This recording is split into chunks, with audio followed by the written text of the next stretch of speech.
partially vacating Riggs Lane right-of-way. Ordinance partially vacating Riggs Lane right-of-way in the Borough of Hopatcong, County of Sussex, State of New Jersey. So move it. Second. I'll open that to the public.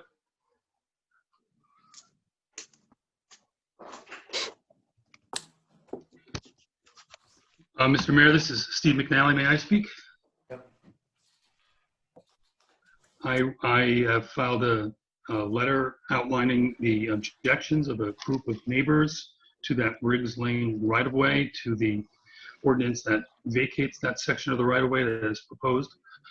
That letter outlines that in the first instance, notice of the ordinance was really insufficient to give the full group of neighbors who were adversely affected by the vacation notice of the enactment of the ordinance. Notice was given exclusively to one neighbor. The proponent of this ordinance is really 8 Oneida, and the notice was given to the Tomlinsons at 10 Oneida, but none of the other parties who have deeded rights to access to Riggs Lane or who use Riggs Lane for access to Lake Hopatcong were given notice. And the letter that we submitted had sign-offs by 13 individuals, 8 different properties owned by neighbors who oppose the enactment of the ordinance.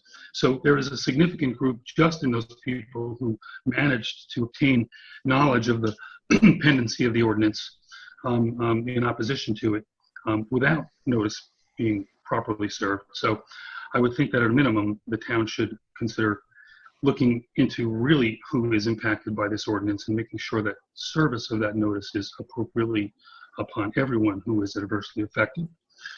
And number 2, on behalf of those 13 individuals and 8 property owners who signed off on the letter that was filed, it's clear that there is a severe adverse impact upon those homeowners' right of access to Riggs Lane and to Lake Hopatcong by this vacation of the ordinance. I know, because it was pointed out to me by counsel for the town, that the vacation of Riggs Lane is only partial.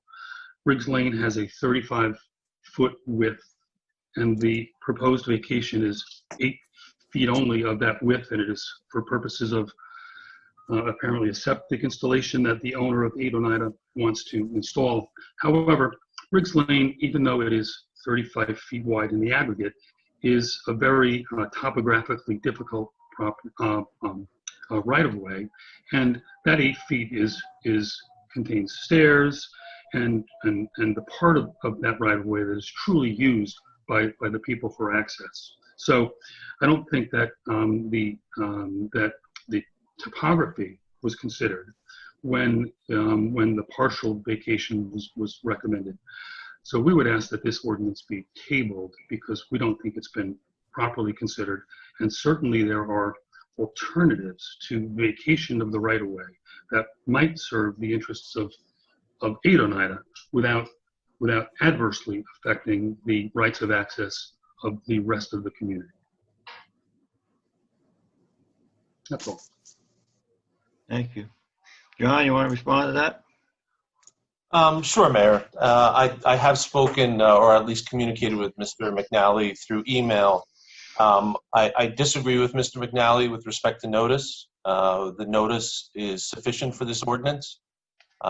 There's no further issue there. Mr. McNally is making the argument that anybody who uses rigs is adversely affected, but I think that's well beyond the meaning of the statute as far as adversely affected. This is a situation where Riggs is 35 feet wide. Riggs is going to maintain its 35-foot width for the vast majority of the right-of-way. There's a very small triangular piece where it will be reduced to 24 feet wide, and that isn't blocked by anything. It's grading off a 1-foot encroachment from a septic system, and at the bottom for a short area it is being reduced by 8 feet to 27 feet. So I would say that the real estate committee has looked at this. There were multiple proposals from the landowner and the direction that was taken by the real estate committee in making this recommendation was to have the absolute minimum vacated area in order to accommodate the both. It's not actually the house, because the house is fully on 8 Oneida's property, but because of the rock and where the septic is, they're both built close to the property line. The septic system actually encroaches by 1 foot, but there's a need for lines to pump the septic up from the house to the septic system. So I think the real estate committee took the position that they were going to vacate the absolute minimum required to accommodate the proposed development. And I think the final thing that, Mr. McNally pointed out that there were stairs on rigs, but any stairs on rigs, unless they have been approved by the governing body in the past, I'm not aware of that, they would not be legal. No one is permitted to build a structure in a municipal right-of-way. And so I don't think the stairs are a big factor. Mr. McNally has sent us some documents. We're reviewing them. There's questions about who has access to the lake at this point in that area. There's questions about a beach. There's questions about a dock. And the fact that these neighbors have raised this issue, and Mr. McNally has provided us some documents. We're going to have a full review of this. We've ordered a complete title search, and we will look into who it is that has rights, what those rights are, and then how we deal with any access issues, and particularly the dock at the end of rigs. There's a number of questions regarding that dock, and those questions can really only be answered by a complete title search. We have 2 of the deeds. And the deeds, they're really not helpful in answering this question. The deeds appear to vest some access rights in Echo Cove Association, which was revoked decades ago.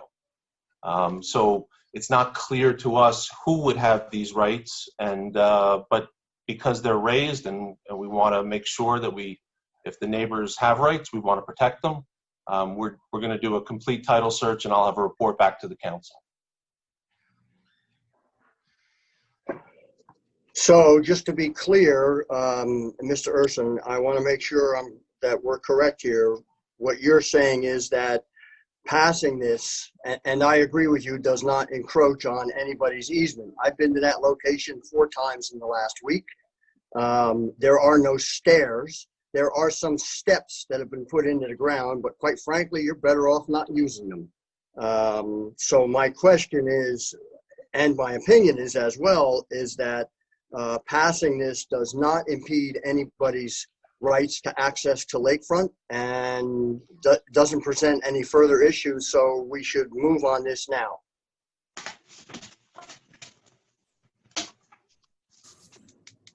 That was a question, John. Yes. Yeah, it's the recommendation of the real estate committee, and based upon what I've seen, I see no reason that you can't move on this. So it's the council's prerogative and the recommendation of the real estate committee. Well, I have a question then. I think if there's a title search happening, I feel like it should be tabled until that title search and the rights and who belongs to those rights should be clear before we pass an ordinance vacating a partial right-of-way for anybody. So let me pipe in on this, Jen. My opinion when I was looking at this is that we can still do the search and get a list of people who have a right to use that. But the real question here, specifically for this partial vacating, is it going to impede those rights for those people? It's not no going matter to. who they are. It could be 100 people, it could be 1 person. And looking at that 8 feet at the max, I decided it wasn't. They can still have plenty of room to get around. They have plenty of room to get to the beach. And we can still find out who it is. And then accordingly, protect them moving forward if something else is going to come up. But And my viewpoint on that, I've been down there twice since Sunday. I went down there Sunday. There were markers marked out, and both of them both times I went, the markers were marked in two different spots. At one point on Sunday, the 11 feet was marked out in the middle of the walkway. And if the steps that are there, the makeshift steps that are there. And if you were to come out 11 feet there, you really don't have enough room on the other side to access, because you're either climbing over a 5-foot ledge, or you're squeezing in between the ledge and where the vacation begins. So you're squeezing down there on a relatively, I'm not going to say it's steep, but it's not conducive to some of the older people or people who are not as mobile coming down Riggs Lane. Then when I went yesterday, the markers were actually moved over, and the 8 feet was next to the steps, and the 11 feet was out in the middle down those steps closer to the water. So I think that unless we get a really clear picture of where those stakes are going to really be and where that partial vacation is really going to be, I don't think that a decision could be made to in good faith to vacate this partial right of way, have the homeowners build a septic, and then say, oh wait, sorry, you have to rip all of this up because this doesn't belong to you, or we came out too far, or whatever it is. These people don't have access to ingress and egress their deeded beachfront property. So that I don't think that an adequate decision. I don't have enough information. Mayor, we have other public would like to weigh in as well, sir. Okay. Thomas, you're in. Yes, Thomas Hatton. Can you hear me okay? yes, Yes. My mom sent out a letter this morning, which I think many of you received. I'm a former resident. I'm also a former member of the Hopatcong Environmental Commission. This came up for review along with a lot of other paper roads in the 1980s and 90s. It was immediately dropped because there were deed restrictions which mentioned a full width of 35 feet between the two lots as full deeded access. Not a portion of it, but full 35 feet. Also, the area where the stairs were, that area is restrictive and steep slope and critical grade on the other side. You wouldn't send a billy goat up it, much less a senior citizen, okay? And what I'm trying to figure out is why this is necessary for these people. We already gave them a section of Oneida Avenue, which my mom was not made aware of. There's limitations that are now placed on her access and the town's access for that property as a vacation that took place for Oneida Avenue. Certainly she did not get a notice. Having been on the Environmental Commission, I'm aware of notice requirements. And what I can't figure out is why is all the bending over backwards to accommodate people who bought a lot knowing what the restrictions were in the first place. That beach area, that storage area, it's been used by the community members and the deeded members who, when they originally bought their properties, that access, not part of it, but all of it was baked into the cake. And as for the dock, maybe my great-grandmother bought some of those properties originally from Lillian Maxim in 1906. There's many public accesses in Hopatcong that did have docks. And the reason the docks exist is because they didn't have roads. And so the way that people got to their properties that were not on the lake access was they were dropped off at these public docks that the town had on similar accesses within Feuerstein's, Rosie Lane. There's another one in Wildwood Shores, and there's several of these. One at the end of Lakeside Boulevard, where the Aguilars used to live. But these are public accesses that had docks for accesses prior to roads. So that's the history on how the docks got there. But I certainly disagree that with council's assessment that this is something that's needed for these people. It's not needed at all. They don't have a house yet. They bought property, got a great deal on it, which I don't criticize them for that. But the town already gave them a section of Oneida Avenue. And at what point does this mayor and council represent the people who have served the community? My dad was on several committees, dispute resolution. He was part of getting the landfill moved to the county. I worked a lot with other people on getting the lake cleaned up. I lived in Echo Cove. That thing is a bowl of spinach right now. And we're, I'm very sad about this because my family has been there for almost 120 years. And what is going on here, beyond the legal issues, is just wrong, taking away people's deeded rights to this property. Why would we give it to somebody who doesn't have a deeded right to it over somebody who does have a deeded right to it? If you want to do rateables for the town, clean up the lake and the home values will skyrocket. And you'll get all the rateables you want. I don't think we need to increase our rateables by letting these people build a bigger house. I've already connected them with Joe Gates and 2 septic engineers that will make their entire plan work. It's not necessary, and on top of that, it's not right. All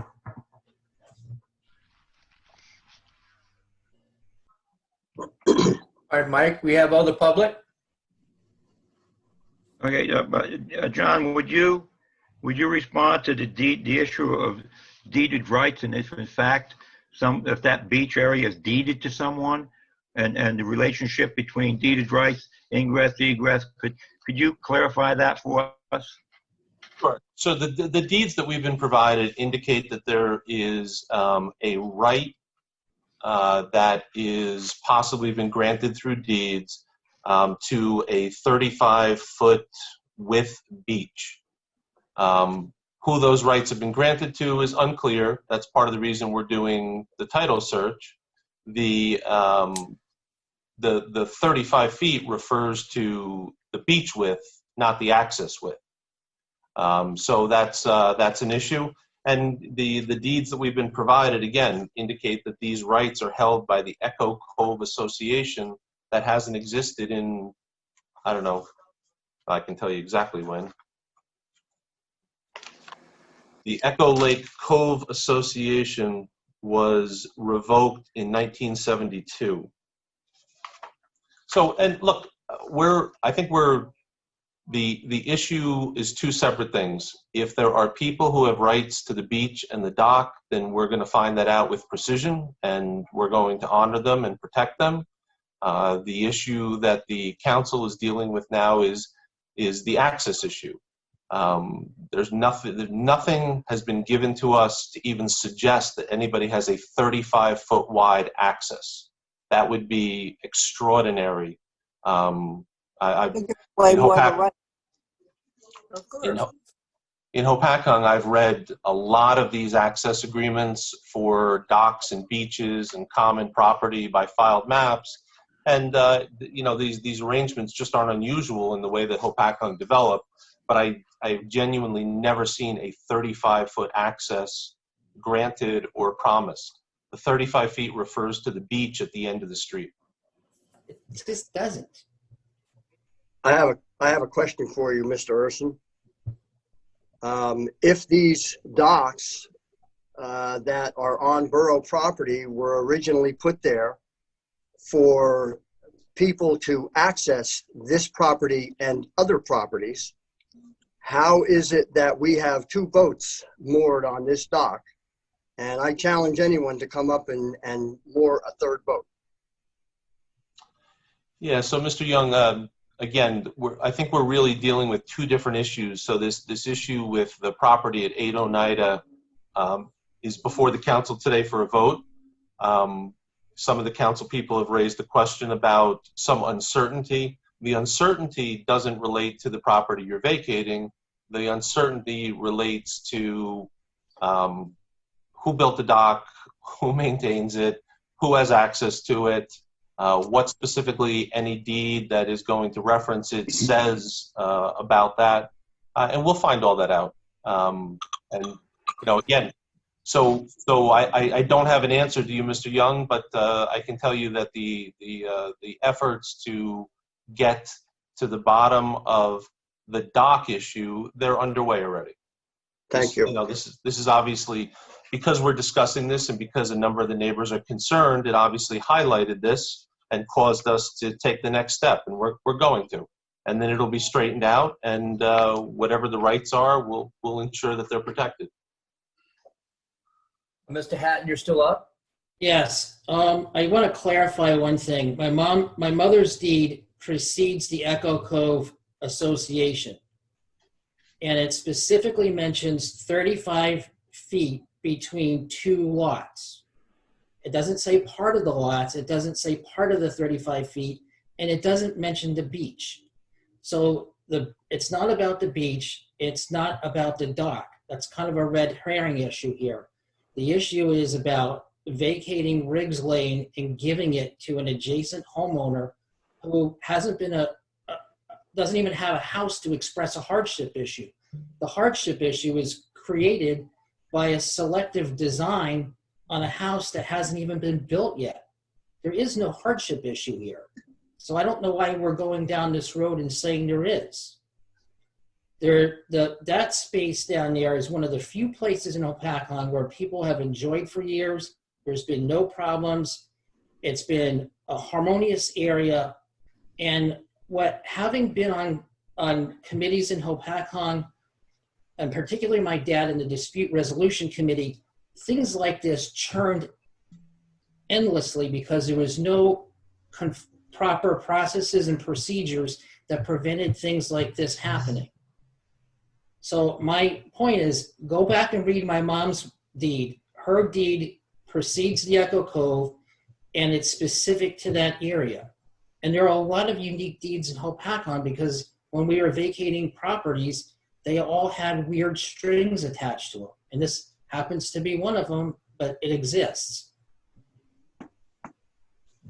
And I want you to table this until we can do a full review and examine all the deeds and not say things that aren't true to mislead people. I think that's what's going on here, and it's not one bit right.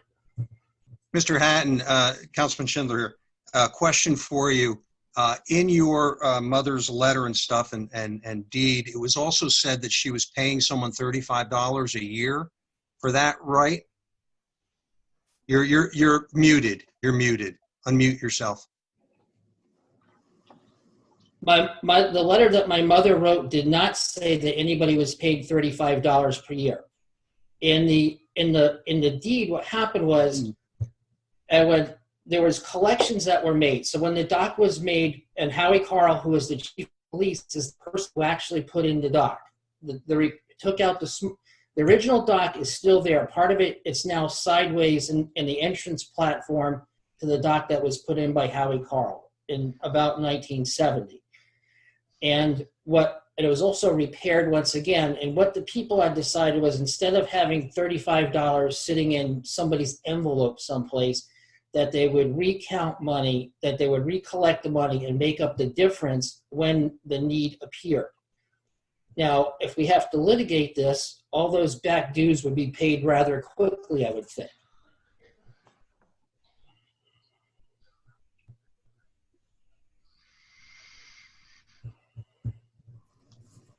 More public, Ron? Yes, hold on.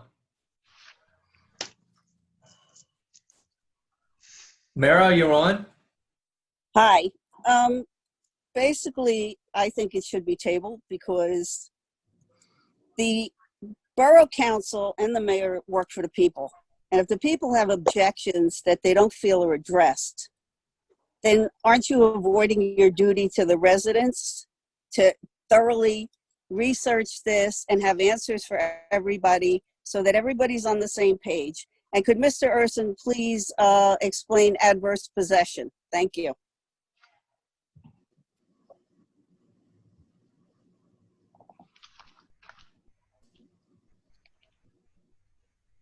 John, I have a quick question, if that's okay. The title search, does that include the 27 feet or the whole 35 feet? No, the title search would be, so the title search is driven by the property and what's been recorded on the property. And what makes the title search when you're dealing with these situations a little bit more difficult is this very likely goes back to a time when filed maps granted rights. And so there's some references to filed maps here. So a title searcher knows how to track back through the history of the property, but it's going to be a search on the property with a focus on the end of Riggs Lane, and we'll see what comes up as far as who has a right, an interest, an easement, an access agreement, whatever it is. Would that include the beach and the dock? It'll be focused on that, yeah. Focused on that. Thank you. Mike, we have more public. All right, let's go. Hi. Brenda, you're on. Brenda Berhenny. I am Robert Rossi's daughter of 27 Kissling Avenue. Thank you for hearing us today. And I just wanted to comment on something that John Urson had said.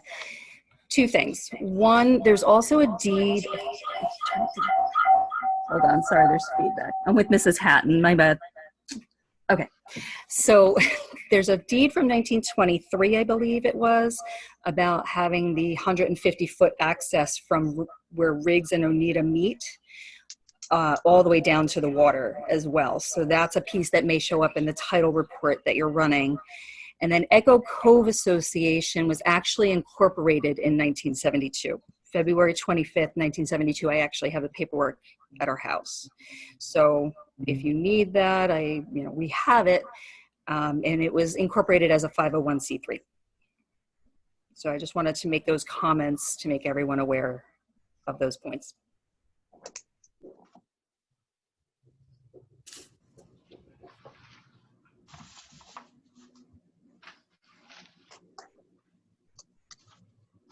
Oh, Mayor, I have the State of New Jersey report on Echo Cove in front of me, and let me clarify. It was filed in 1972. That's correct, and it was revoked in 1988. I didn't see that earlier, but I'm holding the report from the state that was run yesterday. Okay, thank you. So there is no Echo Cove Association. Well, I mean, look, that's corporate charters get revoked from time to time. I'm sure it could be reinstated. That information isn't clear from here, but probably it brings up an issue that someone would have a hard time speaking for Echo Cove right now. But I don't think that's really germane to our discussion. Somebody can fix that Right. at any time. Heather, you're on. Heather Fear, Windsor Avenue. Failure to file that you're a business doesn't vacate their ability to be an association. We actually have this happen all the time with small communities. And I'm talking about residential communities, but it's the same concept for all associations. It doesn't forego your right to be an association or still exist. If the rights are there, just because you don't file every year, you get penalized. It might cost you a few $100 to re-up your business title, but it doesn't mean that you give up your rights to be able to do that, to have that association.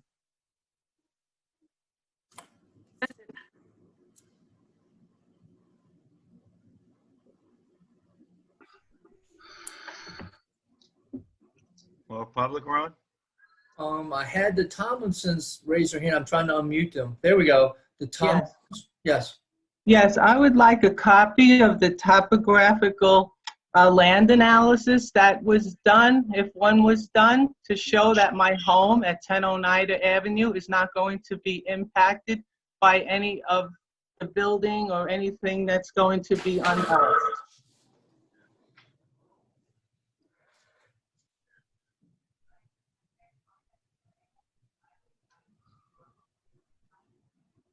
Where'd she go? Yeah, Mayor, maybe I could just point out to Mr. or Mrs. Tomlinson that that analysis is actually done at the Land Use Board when someone applies for approvals to build something there. Okay. I need to get a copy of that. Would you send me a copy? Well, it hasn't been filed with the town yet because they haven't applied to build the house there yet. Okay, but that would guarantee that my home will not be impacted by flooding. The home is over 100 years old.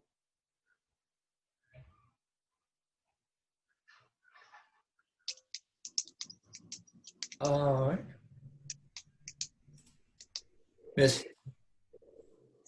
Miss Hatton, you're on. You got to unmute, dear. Getting back to the Echo There Cove you go. Association, like many things that this town does, homeowners never get letters as to what you people are doing. My husband and I were never informed that the Echo Cove Association had been eradicated. Also, I never got a letter from the town about vacating Oneida Avenue. And this really upsets me when letters are supposed to go out for any change in anything. And now here you do that and we never get letters saying that you've done this. The vacating Oneida Avenue, and I don't understand why. Because it is used by my neighbors. It was used by me many, many times over the 50-something years I've lived in this house. And it's really very upsetting that letters are never going out. Yes, letters do go out when somebody wants to remodel their home. But for other things, we are never notified what is going on. And I would, for other things, for the rest of us who live in Hopatcong, that letters would be written to the surrounding neighbors of things that you are eliminating or vacating. Thank you. John, did we notify correctly? Yes, yes, Mayor. And just for Mrs. Hatton's information, that the issue on the Echo Cove Association, that's action by the state, not by the borough. That is really the borough has nothing to do with corporate regulation. So and yes, Mayor, we've to my knowledge, at each turn we have noticed properly. So the Hattons, Miss Hatton, even though her property is within that vacation, a certain feet of that vacation, of a partial vacation of Riggs, she's in a certain amount of feet from that vacation. The corner of her property is less than 200 feet from that partial vacation. You're telling me that Mrs. Hatton received a letter? I'm telling you that Mrs. Hatton didn't receive a letter because that's not the test for vacating roads. Okay.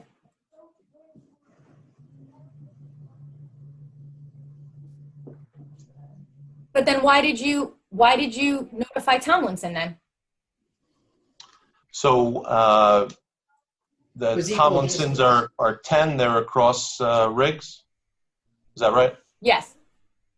Yeah, so if the property were touching Riggs in the area that we were vacating, then we would determine whether or not we thought it was adversely affected, and we would decide whether to send notice. Have you been down to Riggs Lane? Because Tomlinson's property does not touch the partial vacation of Riggs Lane.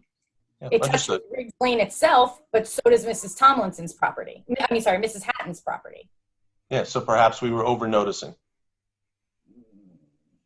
But why one and not the other, I think is that question that they're asking. So unlike a land use application where there's a defined area, there's a subjective standard with respect to adversely affected, okay? And the determination was made that because it wasn't a complete vacation, that they were not adversely affected. Okay. So what I hear Mrs. Hatton saying is that her ingress and egress is adversely affected by this partial vacation of Riggs Lane. That's what I'm hearing her say, or her son say. So, Okay. okay. I understand what you're saying. Go ahead. I'm sorry, Tom. I didn't mean to. I serve on many standards committees, including several ASTM committees. I have never heard of a subjective standard. I believe it probably exists in Hopatcong. So could you provide that definition to me? Because my mom did not get a letter and she is affected. So how does Hopatcong define a subjective standard?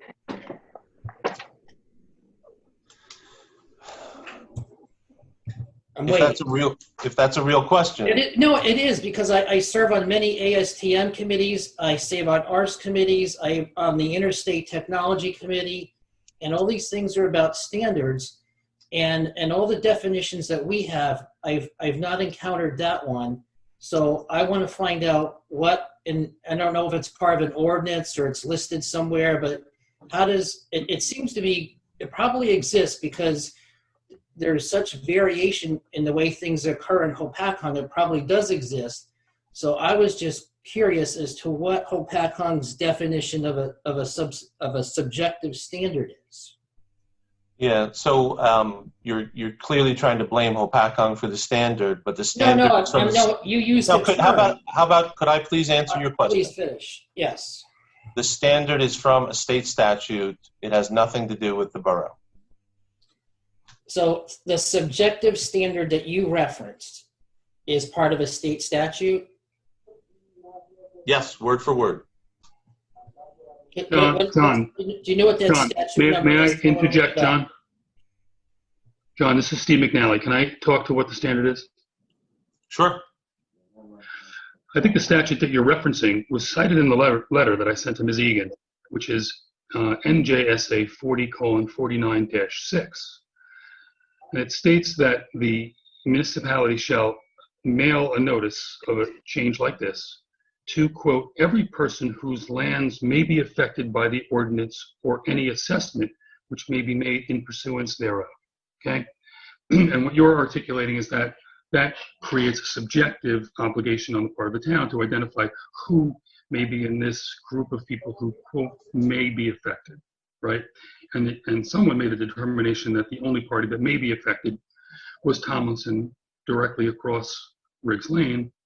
What I hope you're hearing is that the group of people that I've identified that I represent, and maybe many more because you haven't done your title search yet, assert that they are being adversely affected. And I would argue that within the definition of that standard, even though you say it's subjective, the language may be affected really poses an obligation on the part of the township to at least be as broad as possible in including those that might have an interest affected by this, whether or not adverse. The town isn't identifying who is adversely affected, but simply who may be affected. And I'd also point out that the ordinance itself says that it has to be mailed to every person whose land may be affected by this ordinance, which, and it says as far as that may be ascertained, okay? So I don't think you've fully ascertained that because you don't have your title search, but I just point out that the ordinance itself tracks the state language. Agreed.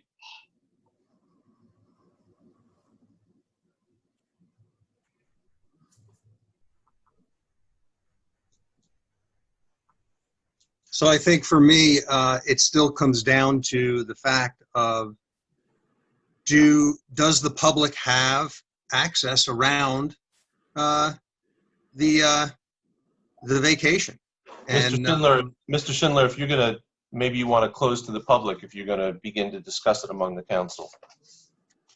No, I was just making a point. That's all. I do have a question that I actually want to bring it up during public, and it's to a few property owners that are online. Tomlinson, 10 Oneida, that is lakefront, correct? Yeah. Yeah, they're lakefront. And that lakefront is directly across from the section that we're vacating. Next to. Okay. The Hattons, they're on Oneida too. I don't have the number in front of me, but they are not lakefront, correct? That's correct. So their property is contiguous with Riggs Lane, but it's up about 75 feet from where we're vacating. There's actually two.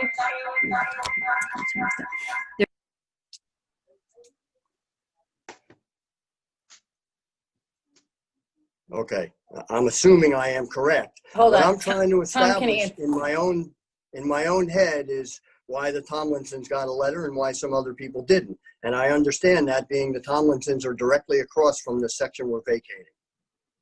Nobody else is.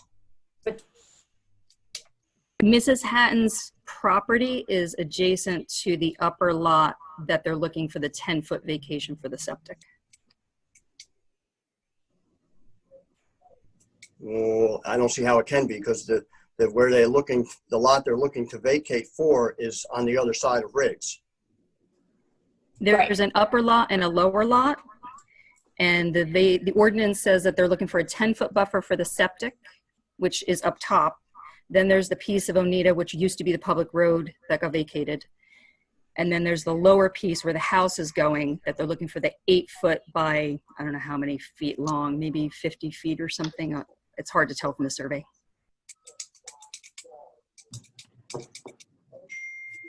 Okay, thank you.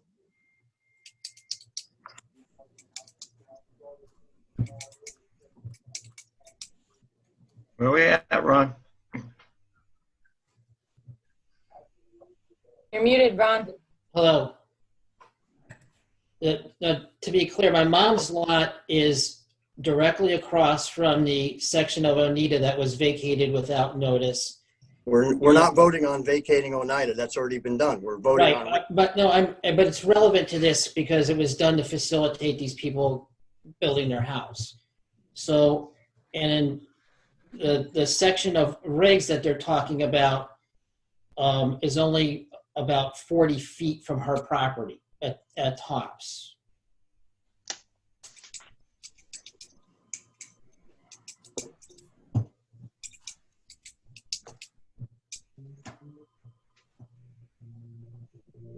We have more public, Ron? I don't see any, Mayor. That's me. Oh, okay. Who is me? My question wasn't answered. Sarah. Mara, Okay, please. okay. My question wasn't answered before as to why they don't have a right for adverse possession of the right-of-way.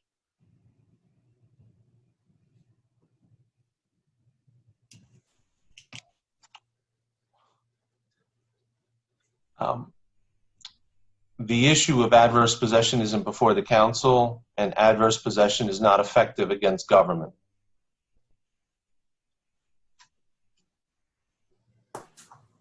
The people own the right-of-way. The people own the land in Hopatcong that belongs to the borough because the people are the borough.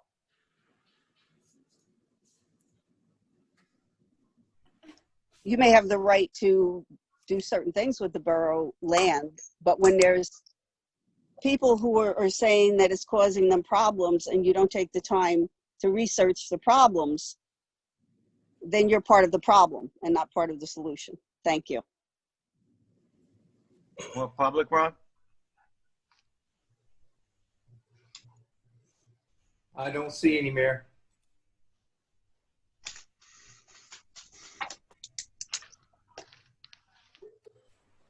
Nope. Well, All right. Peter? Yes, good day. My name is Peter Takforian. I live at 4 Oneida on the water. And I also own the upper lot that is a private road for the homes at 2, 4, 6, and 8 Oneida. And I'd like to just say that this sounds exactly like a replay of when Carl Martin wanted to build a home on that property in 2009. People came out of the woodwork against it. In addition, at the town meetings. I don't remember her name. She was an elderly woman who's no longer with us. Came down and made all these accusations that those 3 or 4 6x6 deteriorating pieces of wood that people call steps were in fact on the quote Briggs Lane access.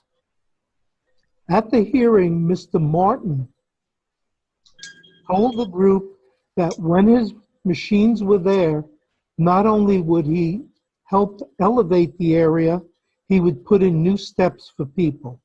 That was not good enough. As a result of this, he was denied his building permit. Eventually, he went bankrupt. Prior to going bankrupt, he went back to the council with an updated survey, which clearly showed that approximately 3 feet of those wooden, quote, steps were in fact on his property. Now, I don't have any objection to anyone building anything. I do have 2 concerns. Number 1, access to the section of Oneida that my house, 2, 4, 6, and 8 are on, can only now be accessed through our private road, which was set up in a 1956 deed. So quite frankly, that Briggs area, the dock, and the access, I deem as a public hazard and a problem for all of us as taxpayers. Originally, if you go back to the original deeds, back into the 1890s, that was supposed to be a road. That road never came to fruition, and subsequently, it's been this, quote, access to a dock. Now, when I first moved in and received an outrageous estimate of what my tax costs were, I was told that that was, quote, an untaxed structure. So, as a taxpayer, as a member of the Hopatcong community, I don't understand the logic of trying to deny people 8 feet out of 35 feet and only in a small section to put a septic in. And please remember, these were rules that were promulgated in 2012. Prior to 2012, as in when Mr. Martin was building or trying to build, he would have had total access. So we're sitting here arguing over the possibility of an elderly person not having access to a dock that shouldn't be there, a beach that's non-existent, and quite frankly, a passageway that is in fact extremely dangerous. So I would like to say that I think it's time that we all grow up and understand that if we want to live in a modern world where people want to improve their surroundings, it's time for this nonsense to really let go.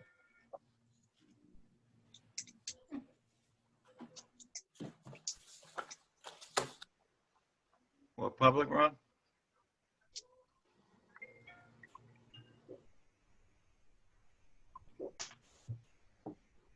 That's all I see, Mike. Well, if that's the case, I'll entertain a motion to bring it back to council. I'll make that motion. Second. Call the roll, please. Mr. Hoppercamp, Yes. Ms. Johnson, This is to bring it back, yes? Yes. Yes. Ms. Roberts, Yes. Mr. Schindler, Yes. Mr. Young. Yes. I'd like to introduce a motion to table this. I've heard unsure and unclear way too many times for my liking. I think the title search needs to be done and completed, and I think that we need to really figure out what the meets and bounds of Riggs Lane is and where this 8 and 11 feet are going to come in for these people so that they understand and know that their ingress and egress on Riggs Lane is not going to block their access to the lake. Forget the dock, forget the steps, forget all that stuff. It's not going to block their access to their deeded lake rights. With all due respect, I previously Rich Schindler made a motion on this ordinance, and I seconded it. And as I'm understanding all the conversation, what this ordinance is vacating does not hinder anybody's access. I've been there, like I said, 4 times. And the title search, the full title search, is more to establish who has rights to the property, who does not, as far as regarding a beach, a dock, and what the borough's future actions may be on the remainder. Well, and that's fine. I understand that, but I don't think that it's fair that we grant this partial vacation without being sure about the metes and bounds of rigs to make sure that we're not absolutely impeding. Because if Peter says that 3 feet of that is actually on 8 Oneida, then that impedes those 3 feet is now, it's not 8 feet, now it's actually 11 feet over their steps. Now, John, I know you were there yesterday. There's rock. You cannot ingress or egress down Riggs Lane on that rock. Unless well, I disagree. I hike all over North Jersey, and there are hiking trails that are much more difficult. I understand that, but if we're going to... that we refer I would to like to are a see you do hindrance. that. I agree with So you. we I respectfully agree the disagree. steps need to go. And I agree that maybe the town takes the steps out and puts a nice little path down there for them with grass and dirt, and that's fine. Take away that. But I'm not worried. If you're moving the 3 feet over, like Peter said, you are absolutely impeding on their ingress and egress to Riggs Lane. You're absolutely impeding on their access. You're not going to be able, you're going to have to be jumping over rocks, a huge 5-foot rock to get down and then back up Riggs Lane. Or you're going to end up being on Mrs. Hatton's property to access I Riggs. respectfully disagree, and can unless respectfully Rich disagree, removes but- his motion, my second stands. I make a motion to table it. Come on, Dawn. Jen, just for a note of reference, there is a survey that goes with this, and it was in our packet. Oh, no, I saw it. Yeah, But again, it doesn't, I want to see how far out Riggs goes, because now if Peter is saying that it's 3 feet additional toward Mrs. Hatton's property, then the 35 feet goes out even more, and that means that their steps are gone, Rich. Their pathway down is gone. I was there yesterday. Their pathway is gone. So I'm just... all due respect to Mr. Tvorkian, but I'm actually looking at the survey. And as in land use or whatever, that's what we go by. We go by the surveys. So, and you know, 35 feet is really wide. Not if it's rocks, though, Rich. Not if it's... There's a reason the topography that Oneida doesn't go through. It's because it's rocks. It's giant rocks. Yes, it's the same reason that Oneida was never blasted through for road.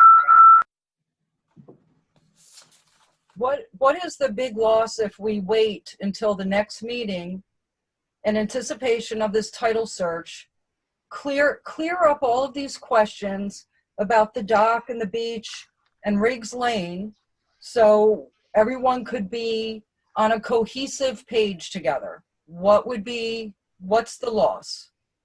To just wait, hold on, to just agree with you. Wait on these documents to come through, all the review, all the research, the title search to come back in. What are we losing to wait a couple of weeks? And then that's not a rhetorical question. I agree, John. John, you're muted. Or your mic isn't working. It doesn't show muting. Speaking from the real estate committee, I will say that this went on for a very long time. Yeah, my battery's dying, Rich. Dawn, to answer your question, it's the council's prerogative, but the two issues are really unrelated. The issue of the title search and who has access and what's going to happen to the beach or the dock or the access versus this issue, the two are unrelated. The title search is not going to reveal anything that's going to affect the borough's ability to reduce a right-of-way from 35 to 27 or 24 feet. How about permanent markers? How about we mark out Riggs Lane and we mark out there in a more permanent way so that we can see where the actual meets and bounds are and how it's going to affect their ingress and egress, rather than doing it on, I mean, you're referring to this map, this survey here that we got? Yes. Riggs Lane is not a straight line. So to me, this means nothing. Riggs is not a straight line. Well, So- but the only thing I'll say about that is the borough engineer did review the meets and bounds description, and I made sure that he told me that the meets and bounds description, which is, you know, survey accurate, was consistent with that drawing. Okay. Does it show topography on here? Because I don't see all the rocks that are actually exist at this point in Riggs Lane at all. So my whole thing is not that I don't care about the dock and I don't care about the steps. Those are all different issues. My feeling is that it's not clear enough to me where the meets and bounds are of where the markings are for either Riggs and this partial vacation. It's not clear enough to me. And I agree with Dawn that I don't think that there would be, I don't understand what the big deal is to wait until August 5th, till we get maybe a clearer picture of how much vacation this is. Well, when you say how much vacation, I mean, what do you actually mean? Because the bottom line is it's 35 feet. It's 35 feet, okay? And the bottom line is part of this vacation is 8 feet taken away, all right? It isn't like they're building their house all the way 8 feet. It's just I understand what it is, Rich. I understand. So, right. Oh, okay, so. I want to see where the markers are that are this partial vacation. And now I've gone twice in 3 days to go see it. And both times the markers were in two different spots. So I would like to see. Who put the markers up? I don't know who put the marker. I'm guessing the engineer or whoever did this survey. That's an assumption. I don't know. That is an assumption. No, those are snowplow markers. I don't think they mean anything, quite frankly. Wow. I would like to see how much of Riggs it takes up. That's what I would like to see. I did a walk down there myself today. And so I do agree with, I think it was Peter, the dock and the steps, they're a liability that I don't think Hopatcong should take on, being good stewards of taxpayers' money that we're trying to be. That has to be dealt with. But walking down there, it is not a straight line, and there is a rock. I don't want to call it a cliff. What do you call it? A rock outcropping? Like a ledge. Yeah, ledge. So I don't know. Maybe the engineer could take us down with his measuring wheel and show me. Mm-hmm. Show me what it's going to look like. And again, 2 weeks, no one's saying yes and no one's saying no. We're just asking to explore every single angle so everyone can be at peace with this. Even if the answer is no, our residents know that we explored every angle of this because we do care and we want to be on the same page. Sometimes the answer is no, and that's disappointing. Sometimes the answer is yes, and that's great. But I think to make an informed decision, I think we need to see with our eyes and walk it with our feet. So, Jennifer, I'll second you. Thanks, Tom. So, Mayor, the motion is now on the floor to be voted on to table. If it's tabled, then it goes to the next meeting. If the motion to table does not carry, then it comes back to the motion to adopt the ordinance. Okay, on the motion to table, discussion's over. Call the roll, Val. Hoppercamp, this is to table. I'm gonna say no. 'Cause Ms. Johnson, Yes. Ms. Roberts, Yes, table. Mr. Schindler, No. Mr. Young. Will all these surveys or title searches be done in 2 weeks? I can't say for sure. The odds are maybe a little against it, given things are a little slow right now. No. But there's a possibility that the title search could be done in the next 2 weeks. It was ordered 3 days ago, and depending on how far back they have to go, and And depending it's on how, actually 3 weeks. August 5th is 3 weeks from today, not 2 weeks. so it's possible. John, do we gain anything by it? Other than the knowledge that they have access to a dock? In my opinion, legally, I don't think you gain anything with respect to the partial vacations. There may be some other practical knowledge that you gain. That's the council's prerogative. But from a legal perspective, I don't see what you gain. Maybe not the title search, but the engineer in 3 weeks could maybe take us down there and show us, like Dawn was saying. No, I'm being very respectful of your prerogative. Of course, there's practical things you could learn. Those are council considerations. But when you vacate something, you're not transferring property rights. You're only vacating the right that you had in it. Thanks. Yeah.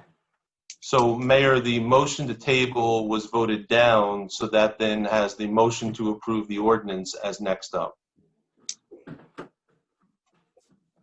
On the motion to approve the ordinance, call the roll. Mr. Hoppercamp, Yes. Ms. Johnson, No. Ms. Roberts, No.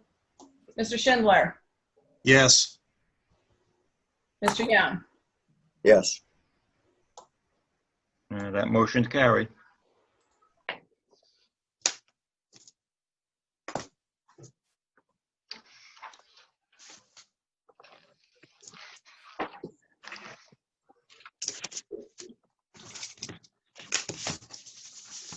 All right. Thank you for all your input. I will add my 2 cents. I've been sitting here quiet, letting the council do their work. But I would request that, Ron, that we get our engineering firm to immediately and prioritize it, come in and at the very least flag the meets and bounds, including the outcrop. And I would say that since we don't write our ordinances in granite, we never will. If we really see it's a problem, I'll bring it back to the council and say, based on further information, we can readjust how we look. But I think we can meet the best of both worlds by doing that, and we could prioritize that. And I think that would satisfy Jennifer's concern and Dawn's, to make sure we clearly understand what we're doing and do it by way of flag. So what I'm asking is that we actually not, it's not so important, but we should do the entire Riggs Lane. And then actually when we delineate Riggs Lane, I would like permanent markers. And when you put them in, if someone removes them, it's a felony. I know there's a history of markers being moved in that area, as Jen points out. That's a perfect example. I don't know who they are. And then I would like to request that we actually flag the vacated area in reference to the actual right-of-way, so that we actually see a visual of the affected area. Do you think that's reasonable?